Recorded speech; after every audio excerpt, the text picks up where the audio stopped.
a soundboard from Gottlieb the Games, game number 691. And the root cause of the problem that was causing no sound at all, or just whacked out sounds, was a failed 7404 that I have socketed and replaced.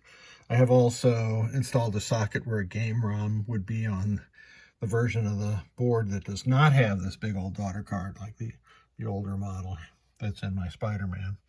I also replaced the other 7404 for good measure, and while I was testing, I tested the 6803.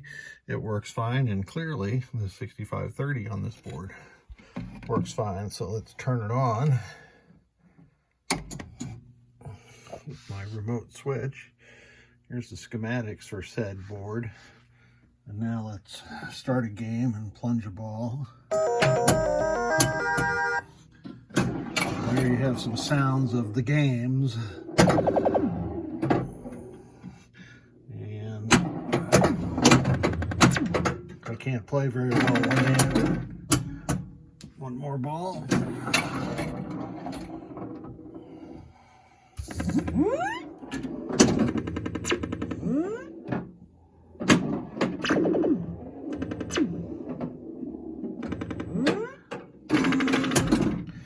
So this baby is ready to go again. Thank you so much for sending it.